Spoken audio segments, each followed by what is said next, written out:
Pássaro no fundo do cativeiro, é o samba do mundo calunga. Pela Vibe Mundial, programa Caminhos do Axé, desvendando os mistérios da Umbanda e trazendo a sabedoria ancestral. Com Ranier Guluzian, Babá Exu Kunlé.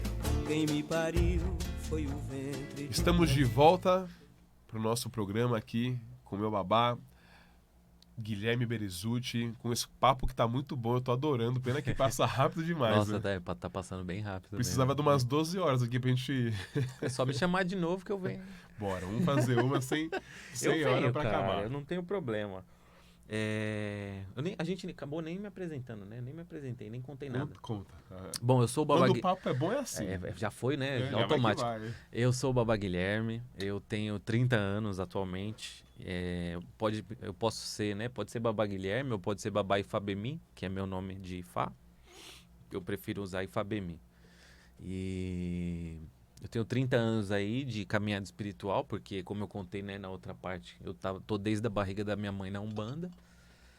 E hoje em dia eu sou um sacerdote de culto tradicional, atuo, pratico e trabalho com isso, né? Iniciei o Babá Ranier em Exu. Você fez Exu? Exu.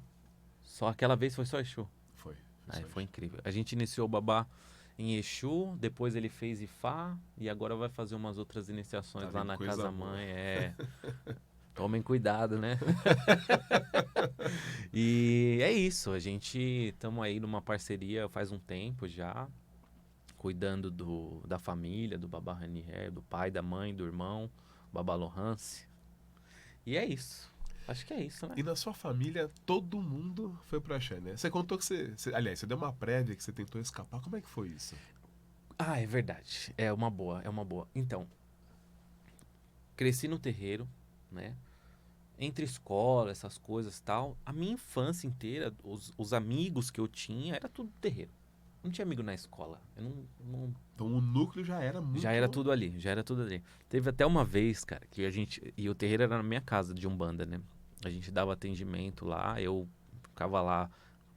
Eu comecei a tocar tabaco com 8 anos, que teve uns problemas lá com o Ogan lá. Falei pra minha mãe, nunca mais você vai ter esse problema. Aí eu e o Gustavo. O Gustavo começou com 4 anos e eu comecei... 4 anos? Porque a gente tem 4 de diferença, né? Então ele tinha 4 e eu tinha 8. Fomos juntos. Então,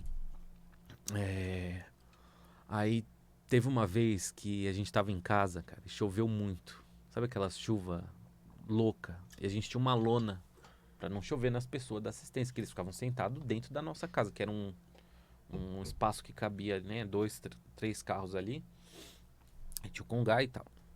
Começou a chover tanto, começou a molhar as pessoas, e era uma gira de baiano. A dona Maria Jacinta, da minha mãe, botou as pessoas tudo pra dentro da minha casa. Teve cara que tirou o controle da minha mão pra mudar o canal da TV. Comeram os nossos lanches da escola. Você tá brincando? Não tô. É sério. Eu peguei o controle da mão de volta e falei, isso aqui é minha casa, cara. Você está aqui de convidado, velho. Mas isso aconteceu de verdade. E aí a gente... Quando eu fiz uns 15, fui no Axé e tal, e aí até os 15 eu ia pro terreiro toda sexta-feira. Toda sexta-feira. Até depois eu continuei indo, né? Mas toda sexta-feira. Os menininhos falavam, vamos sair fazer... Não, sexta-feira não tem o terreiro. Mas você gostava? Era uma coisa assim que era de dentro? Sempre. Não era sempre tipo adorei. Sempre adorei. Só que aí com 15 para 16 anos me deu um estalo na cabeça. E eu mesmo quis descobrir se a Umbanda e os orixás e toda essa espiritualidade era uma coisa que eu tinha nascido para fazer, ou se é uma coisa que os meus pais tinham colocado para mim. Você tava ali por osmose. Entendeu? Eu falei, não, eu quero saber. Eu cheguei para minha mãe, sentei ela, falei, olha, eu vou visitar outras religiões porque eu quero saber. E eu fui, né? Aqui em São Paulo tem um monte. Tem Hare Krishna, tem hinduísmo, tem budismo, tem Sechinoe, o que você imaginar. E fui em igreja católica, evangélica, apostólica romana, anglicana, tudo. Você foi viver ali um pouquinho daquilo. Foi. E nenhuma religião me fez sentir tão bem E não foi bem com o ambiente, mas bem comigo mesmo, tanto quanto os orixás. Então aí eu larguei de mão mesmo. Né? Aí eu falei, não, então tá bom. Então se é pra ser isso, então é isso. Entendi, né? Aí isso durou 1 ano, né? Dos 15 pros 16. Quando eu fiz 17 anos, foi quando eu realmente entrei no terreiro e falei, não, é pra fazer as coisas, então vamos fazer. Já fazia desenvolvimento e tal. Não era sacerdote ainda. Aí, toda sexta-feira, é o que eu falei. Os meninos iam sair, os amigos da escola, por exemplo. Vamos sair na sexta e tal. Não, sexta-feira não dá. E de sexta é sacanagem, né? É que foi o seu Tiriri falou, os trabalhos vão ser sexta-feira à noite. Quem quiser vir, vai vir. Quem não quiser, não vai vir. Eu falei, Que não vem, né? a E gente até é bom que filtra, né? filtra bem. Curioso, filtra gente bem. que quer Filtra perturbar. Aí, porque os caras que querem perturbar na sexta saem, né? Eles vão vai, dar rolê. Vai perturbar os outros. Vai perturbar os outros. E aí, durante, eu nem sei quantos anos, cara. Foi até parar o atendimento. Até agora. Até a pandemia. Uhum.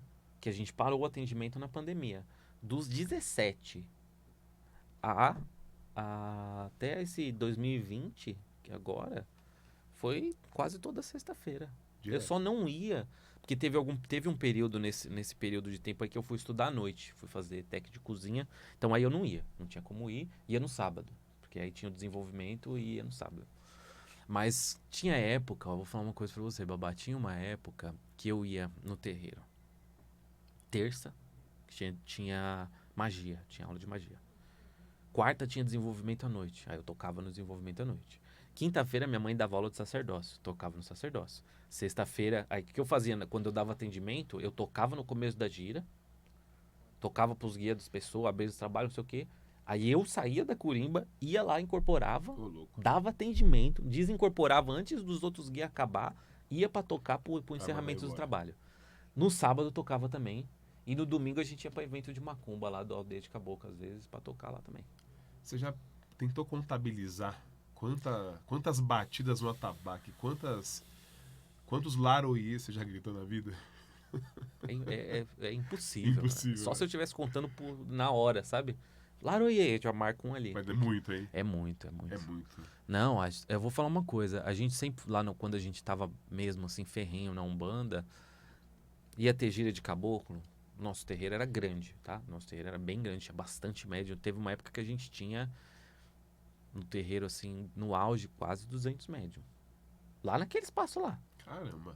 Não ia todo mundo, né? A gente fazia lá um esquema e tal. Mas pra atender, tinha época que a gente tinha 30 pessoas atendendo. Dando consulta lá no terreiro. É bastante. Por quê? Porque na gira de caboclo vinha 80 pessoas.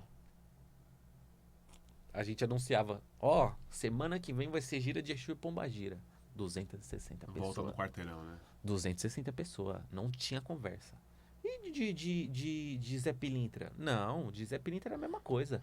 Vai ter gira de baiano, boiadeiro e baiano e Zé Pilintra. Acabou. 260 pessoas. Volta, né? O pessoal gosta de... O brasileiro é macumbeiro. É que o brasileiro não quer admitir. Não assume. Mas o brasileiro em si, ele é macumbeiro. Não tem como. Todo mundo tem uma simpatia. Pula umas 7 ondinhas no fim do ano. Porra, amigo. Joga a semente da romã. Entendeu? Todo mundo isso tem. Isso é macumba, né, cara? Isso é macumba. Todo mundo tem uma simpatia dos antigos. Tem a benzedeira, tem não sei o quê. Quem que nunca foi tomar um passe numa benzedeira criança? Todo mundo já foi. Todo mundo. Olha, uma criança até com quebranto. Leva na benzedeira. O vô benze que tá com quebranto. Passa uma arrudinha lá. Mas pô. Cara, o terreiro tem muita história. Daqui a pouco ele vai começar a contar umas histórias aqui. Antes eu vou pedir pra gente tocar a nossa vinheta do Estúdio NB, que é o nosso patrocinador oficial, a quem tenho muito apreço, e é onde a gente grava todos os nossos cursos. Uma mega estrutura, telão, assim, já falei muito pra vocês, mas eu acho que a vinheta consegue passar um pouco mais essa energia. Então eu vou pedir pra produção soltar a vinheta do Estúdio NB, e na volta a gente começa com as histórias aqui, que são muito boas. Eu já ouvi várias, mas quero compartilhar com vocês aí. De aí. novo, né? Precisando de um estúdio completo e moderno para suas produções? O Estúdio NB é a escolha ideal. Localizado no coração de São Paulo, o nosso espaço oferece toda a estrutura para o seu projeto audiovisual. incluindo telão de LED, cenário chroma key, internet dedicada para transmissões ao vivo e ambientes exclusivos, como camarim, lounge, além do Wi-Fi para seus convidados. Com tecnologia de ponta e uma equipe especializada, o Estúdio NB está preparado para atender a diversas produções, como lives, podcasts, webinars, ensaios fotográficos e muito mais. Conecte-se ao profissionalismo e à qualidade que seu projeto merece. Agende agora mesmo sua visita através do WhatsApp 11 93241 5397, 11 93241 5397 ou acesse nosso site www.estudionb.com.br. Então é isso. Estúdio NB, o melhor para você. Agora vamos começar nas histórias. A melhor parte, quantas risadas a gente já deu lá no terreiro falando disso. Ai, cara. Eu queria que você contasse o seguinte, né? Quem vê de fora, imagina que terreiro é mil maravilhas, que não dá problema, que nem você comentou. Ixi, Que o Maria. pessoal foi lá, arrancou o controle mais dá remoto da problema? sua mão. Eu queria que você me contasse quais foram as histórias que mais te entristeceram, te frustraram, que você fala, putz, cara, ó, isso me desanimou, me deu vontade de parar. Eu tenho vários, assim, que eu digo pro pessoal, quer saber? Eu vou fechar esse terreiro, vou ficar só eu na minha casa e vocês que se virem. Tem essas Tem histórias. umas horas né? que dá vontade. Isso é mais. Isso não. Eu vou deixar bem pontuado aqui, tá? Que essas que você tá falando das histórias tristes não é consulente. Não. É médium. Tá? Então, assim, teve uma vez.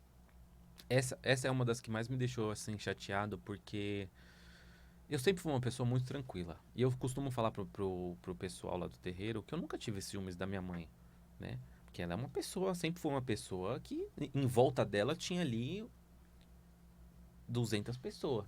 Obviamente ela me deu toda a atenção da mãe, de criar, sempre me deixava lá pertinho dela e tal, não sei o quê. Mas eu nunca me importei de dividir ela com as outras pessoas. E aí teve uma vez que a gente foi fazer um trabalho de esquerda lá no terreiro pros médiums. Não tinha um consulente. Era só pros médiums da casa. Vamos fazer uma coisa pros Exu, dar um frango pro Exu e tal. E a minha mãe falando, né, sobre Exu, sobre o seu Tiriri, sobre o Pombagira e tal. E, assim, é uma turma, né? Então, tinha uma fileira de pessoas no fundo conversando, enquanto minha mãe tava falando. Pô, quinta-feira à noite, sabe? Mó frio. Eu podia estar em casa com a minha família, né? Isso eu fiquei bravo. Mas o meu bravo é assim, eu peguei e falei, posso falar uma coisa? Perguntei pra minha mãe, posso falar uma coisa antes da gente começar? Ah, pode. Peguei lá fui na frente dos médiums lá e todo mundo já me conhecia. Falei, olha, quem me conhece aqui sabe que eu não ligo de dividir minha mãe com as pessoas, né? Hoje é quinta-feira, eu podia estar em casa com ela, mas a gente tá aqui, tá fazendo coisa pra vocês, né? E assim como eu tô aqui dividindo minha mãe com vocês, eu queria que pelo menos, né, quem tá conversando aí, respeitasse, porque ela não precisava estar aqui, eu não precisava estar aqui, ninguém precisava estar aqui. Se vocês não quiserem estar aqui, é só não estar. Não Né? tem obrigação, né? Mas se a gente se dispôs a estar aqui, o mínimo de respeito que vocês devem prestar a essa senhora, ou se não quiser prestar ela a mim, que tá dividindo a minha mãe, que me criou, que eu podia olhar pra cara dela e falar, vamos embora, e com certeza ela iria, né? Pelo menos respeita a mulher. Enquanto ela tá falando, pô, fica quieto. Entendeu? Quer conversar? Conversa na sua casa. Se não acha Manda interessante, mensagem. vai embora, né? Pô. Entendeu? Mas, cara, teve muita coisa. Já tentaram dar golpe de Estado no terreiro nosso.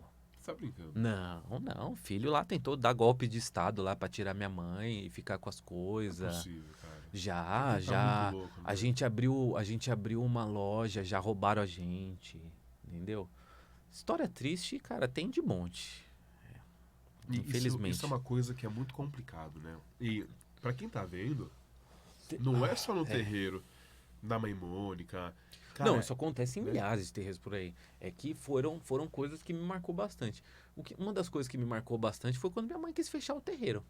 Ela quis fechar, ela não tá aguentando mais, os filhos, consulente, tudo deixando a paciência dela. Ela falou, vou fechar. Ela levou a gente no Garage Burger lá, da Inhamela. Aí falou, vou fechar o terreiro. Meu pai e o Gustavo falaram, não vai. Aí meu pai até falou, não, vida, olha, a gente faz o que você quiser. Eu falei, olha, mãe, eu vou falar uma coisa pra você. Você fecha o terreiro na segunda, na terça eu abro. Eu tenho chave, tá certo? Eu e o Gustavo toca gira e se a senhora não quiser, não precisa. Mas eu me recuso a deixar o legado que a senhora já construiu morrer. Entendeu? Por conta ainda desses problemas que Isso magoam, 10 anos né? atrás. 10 anos atrás, na Umbanda. Porque, cara, juntou. Sim, é muito complicado. Juntou um monte de ser humano num lugar só, vai dar problema. Então, vai ter uma panelinha aqui que vai e faz picuinha com o outro filho. Aí o filho vem. Ai, mãe Mônica, olha. Ô, pai Guilherme, cara, os caras lá tá falando mal de mim. Estão falando que eu sou feio, sei lá, qualquer coisa assim, entendeu? Não tem nada a ver comigo isso aí.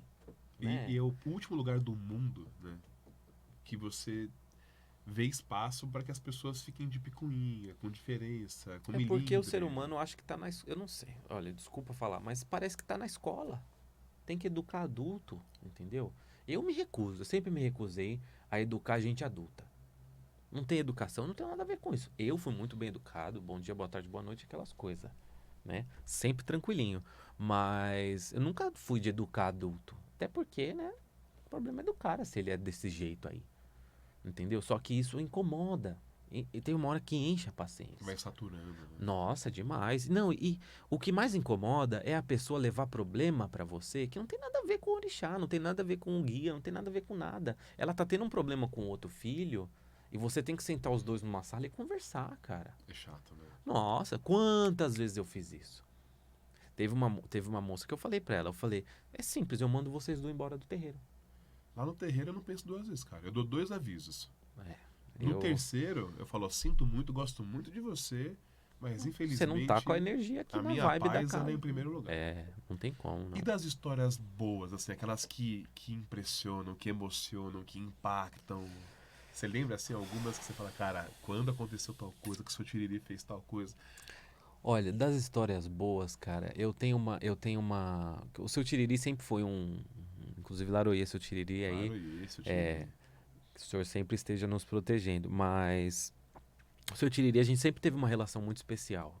Eu e a nossa família e ele. Ele sempre foi nosso sacerdote indiretamente ali falando, até às vezes diretamente. Pra você ter uma ideia de como ele era próximo, assim, da nossa família, a casa que meus pais foram comprar, que a gente nem mora mais, quem leu o contrato da casa foi o seu Tiriri. E mandou mudar a cláusula. Você tá brincando? Não tô brincando, pode perguntar depois. Ele leu o Você contrato. não sabia. Não sabia, né? Ele leu o contrato da casa e falou: ó, essa aqui não tá boa, essa aqui também não, tem que mudar esse valor, tem que botar o nome aqui e tal. Redigiu, incorporado na minha mãe. Aí o cara que foi vender a casa falou: você falou com o advogado, né? Ele falou: não, falei com o meu Exu. Falei que o seu Tiriri aqui, pô. Tem um ponto que fala, né? Que o senhor é meu advogado. Mas Exu cara. Exu é que as pessoas não dão a devida importância pros guias espiritual. Não dá, né? Não dão, cara. O bem que o seu Exu pode te fazer é descomunal. Não tem como a gente... Isso também depende da necessidade de cada um, né? Porque o ori de cada um, a cabeça de cada um, ela vai pra onde ela precisa. Não tem como correr. Entendeu? Então por isso que a gente foi de Umbanda aí 30 anos quase, 10 anos do Candomblé de Angola, né? E agora estamos no curso tradicional. Que o ori da nossa família precisou.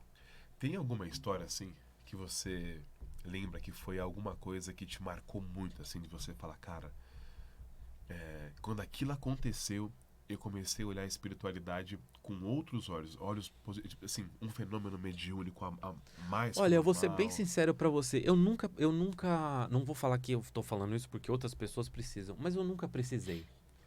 A espiritualidade pra mim foi uma coisa tão natural na minha vida que eu nunca duvidei. Foi muito presente. Foi, né? sempre teve lá. Então, às vezes eu tava chateado, eu pedia pra falar com o seu Tiriri no final da gira. Cara, eu ficava sentado com ele, chorava e conversava. E ele cuidava de mim, entendeu? O seu Marabô do meu pai, o seu Zé Pilintra do meu pai. O seu Zé Pilintra do meu pai me ensinou a dar nó de gravata. Né? Me ensinou, ele me ajudava em um monte de outras questões, porque eu sempre fui muito duro. O seu Zé Pilintra, não, menino, tem que ser aqui, ó, mais tranquilo, mais molinho. Ele pegava na minha cintura, fazia assim, ó. Balançava. Tem que ser mais molinho, cara, não sei o quê. Mas Teve muita coisa, cara. Eu lembrei de uma história triste agora. Teve uma vez que a gente tinha. A gente teve outro terreiro, a gente saiu da minha casa, aí foi pro Avenida Vilaema 3593. Cara, nesse terreiro aí foi só desastre. Foi só desastre. Desastre que você imaginar aconteceu. Foi uma das únicas vezes que eu vi meu pai muito bravo. Seu Meu pai pai é muito calmo, tranquilinho, cara. Sempre de boinha, tal. Você nunca vê ele levantar a voz. Né? 2 caras evangélicos. Nossa gira era de sexta-feira. Estamos tocando a nossa gira sem dar problema pra ninguém. 2 caras evangélicos iam lá, no meu terreiro, e a gente tocando a gira. Eles ficavam tentando converter as pessoas na assistência. Dentro da assistência. Dentro do terreiro. Dentro do terreiro. É muito desrespeito, né? Eu vou falar uma coisa. Não existe maior intolerância religiosa que isso. Tá? Não existe maior intolerância religiosa que isso. E isso aconteceu 3 sexta-feira. Na 4ª sexta-feira, meu pai viu quem era. Que é uma das filhas nossa foi na assistência. E viu, e o cara foi falar com ela. Aí ela falou, esses dois moços que vêm toda sexta-feira aí e tal. A gente começou a ouvir meu pai gritar de lá de baixo. E na época a gente tinha uns caras no terreiro bem parrudão. A gente segurou meu pai. Eu fiquei vendo de longe porque eu era menino ainda. Mas eu achei que ele ia bater nos caras mesmo, assim. Achei. Nunca mais vieram. Mas é muito abuso, né? É muito, é muito. Eu falei que devia ter deixado bater, porque. Mas tem gente que não aprende. Porque se ele faz isso no meu terreiro, ele tá fazendo em outro. Com certeza. Entendeu? E tem certos tipos de pessoa que uma coisa que o babá me ensinou, tá? Que isso eu levo pra minha vida, cara. Você não racionaliza com gente que não tem lógica. Se ela tá desequilibrada, você não tem como falar com a pessoa com lógica. Se a pessoa já tá desequilibrada, você não racionaliza com essa pessoa. Não vai, né? Não vai. Não adianta o que você falar, ela vai. Entendeu? Vai desequilibrar. É, o sábio que discute com o tolo, ele perde a sabedoria dele, né? Perde, porque o tolo é aquele negócio dos pombos jogando xadrez, entendeu? Você dá o checkmate, ele sobe em cima e caga no tabuleiro lá, bate as asas e voa e acabou. É isso. E você fica lá de mão abanando, né, entendeu? Mas, cara, teve coisa, teve... Aquela do cemitério dá pra contar ou não? Se vocês viram a mulher vindo... Ah, mas ela tava viva, Não, dá pra contar. essa Deixou se história escondendo pra na mim, corimba. Essa eu já dei muita risada. Toda vez que conta... A gente fazia muito trabalho no cemitério ali no Vila Alpina. E... tarde, já era depois da meia-noite. Eu tava na corimba com as baratas subindo na minha perna. Porque lá no cemitério tem barata pra caramba. Descalço ou com calçado? Descalço, a gente não tinha essa não, filho. Corria o cemitério lá descalço. Nunca me deu nada. Os guia protegem, os orixá protegem. Cara, é que não dá pra fazer o gesto aqui que eu fiz lá no terreiro, né? Você ir pro babalo. Mas no meio do trabalho, os Exu vindo lá e tal, e tocando pra Exu, e Laroê, Exu e tal. E na corimba, quando você tá tocando, é bom que você vê. Tudo, né? Você vê tudo, você fica ali um pouco mais acima e fica olhando pra um lado, olhando pro outro pra ver acontecer. Eu já tinha visto ela vindo, mas a maioria das pessoas não tinha visto. Surge uma mulher no meio da cova ali. Ela saiu do meio das covas, cara. Do meio das covas. E eu vi ela vindo de cá, assim, ó. Se arrastando, não. Meio sim e tal. Eu falei, mano, será que essa mulher é viva ou é morta? Aí eu toquei assim, o Giovanni que tava perto. Eu falei, Giovanni, tocando assim, ó. Eu tô tocando pros Exu, cantando. E aí o que a gente. Oh, desculpa, aí o que a gente fazia? A gente, por exemplo, cantava uma parte, o outro cantava outra na corimba, pra ninguém cansar, né? Aí durante essas partes que eu não cantava, eu falava, Giovanni, tá vendo uma mulher ali? E aí cantava outra parte, ele olhava. Respondia. E aí na vez ele falava, mano, é vivo ou é morto? Eu falei, não sei, eu te perguntei pra você ver o que tá acontecendo, né? Quando ela chegou perto, a gente começou a ouvir, me ajuda, me ajuda. E até a gente não sabia se era viva ou se era morta até esse ponto. Até chegar. Até chegar. Quando ela chegou perto de onde a gente tava, os Exu começou a se esconder. E se esconde. Pelo amor de Deus. Sai de trás da tabaco, meu. Mas era uma moça viva, era uma moça prostituta, né? E acho que ela apanhou, não sei o que aconteceu. Ela tava muito mal. Tava muito mal. Acho que abandonaram a mulher pra morrer mesmo. E pediram ajuda. E aí ela veio pedir a nossa ajuda. A gente ajudou, obviamente. né? Encostou na Todo mulher. mundo com medo, Tá né? vivo. Não, teve Exu que desincorporou e foi embora. Não voltou até hoje pro terreiro. Sumiu. Sumiu. Cara, essa história é muito boa. Teve mais coisa. No cemitério era só alegria. Infelizmente, a gente tá chegando ao fim. Nossa, mas foi muito bom o papo. A gente vai ter que marcar a segunda Eu parte. venho de novo, não tem problema. Vamos É só fazer. marcar que a gente vem. Foi ótimo. Quem quiser seguir vocês nas redes sociais, A gente tem. Meu celular tá lá, mas a gente tem aí. Anota aí, pessoal. A gente tem o Instagram da minha mãe, que é Mãe Mônica Berezutti, tá?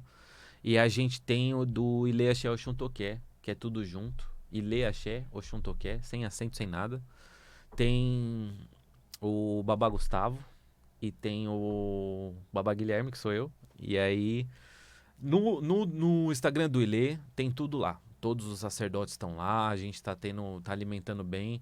Segue o da minha mãe, segue o Instagram do Ile e acho que é isso, né? é isso. Babá, obrigado por ter vindo. Foi ótimo. Muito honrado de ter o senhor aqui. Axé a todos aí que estão ouvindo. Que os Que orixás abençoem. todas essas histórias possam enriquecer a vida, a cultura de todo mundo que está nos acompanhando. Axé, Obrigado, viu? axé.